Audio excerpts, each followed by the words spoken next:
Hello mga kaswerte. Magandang araw po sa inyong lahat. So, ngayong araw ay naisipan kong palitan ang side mirror ng aming Ford Everest. So, bumili pala ako ng isang set ng side mirror sa Banawi Street, Santa Mesa Heights, Quezon City. Marami kayong mapagpipilian doon. Nabili ko to sa halagang 3,500. Pag dito naman sa Cebu ay makakabili kayo doon sa Capital at saka sa Piesa. So ang gagamitin natin sa pagbaklas ay flat screwdriver at saka Torx screwdriver. So ito mga kaswerte, hindi na kailangan natin tagalin yung door cover. Ito lang yung speaker, tanggalin natin, dahan-dahan mo lang hilain. Pag natanggal na natin yung speaker, makikita natin yung Torx screw na nag-hold sa ating side mirror. Bali, tatlo to sila mga kaswerte.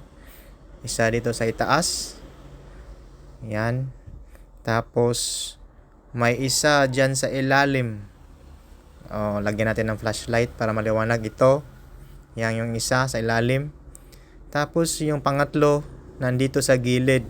May cover siya na rubber. Tanggalin nyo lang yung rubber. Nandyan yung pangatlong Torx screw.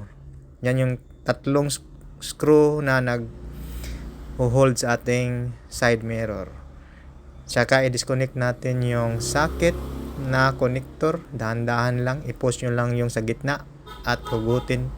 Matanggal yun na ito. Ito yung connection sa ating auto folding ng ating side mirror. So, gagamitan na natin ng Torx screwdriver. Makakabili tayo nito sa Ace Hardware o kaya sa Mr. DIY store.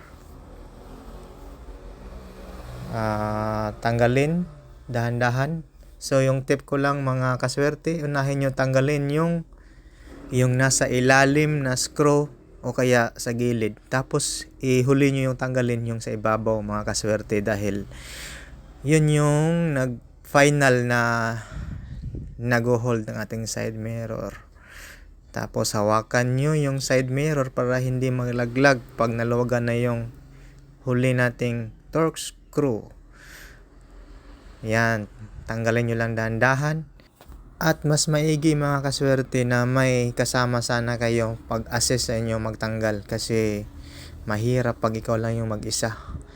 Tapos yan, dahan-dahan tanggalin yung huli nating Torx screw sa ibabaw. So ipapakita ko lang sa inyo mga kaswerte. Ito yung tatlong Torx screw na natanggal ko na dito sa ating side mirror.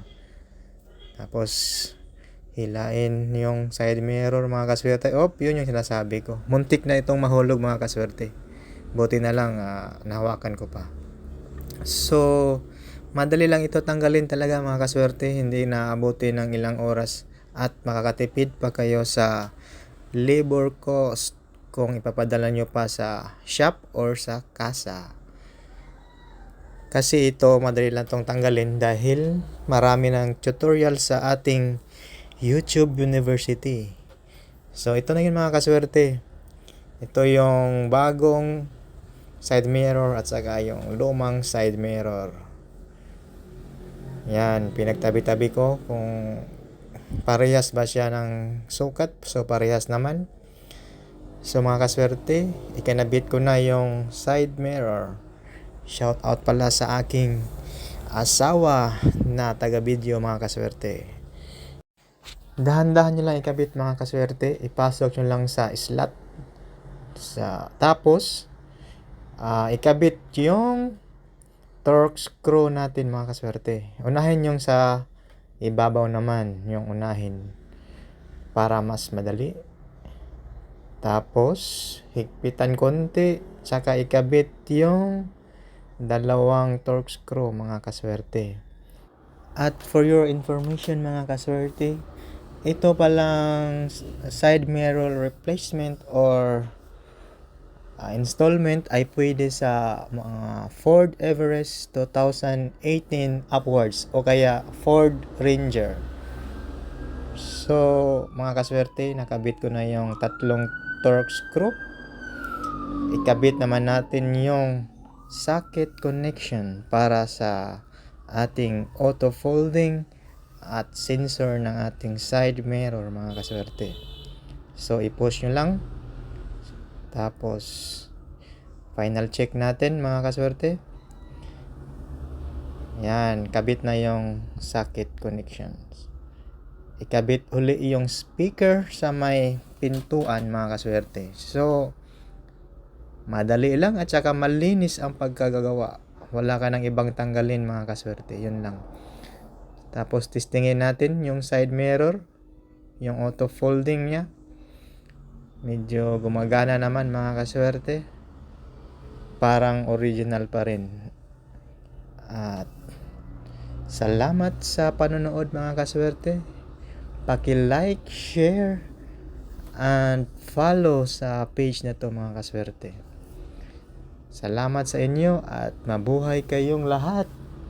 At sana ay tayong lahat ay swertehin. At sabihin ko lang sa inyo, ang swerte ay wither lang.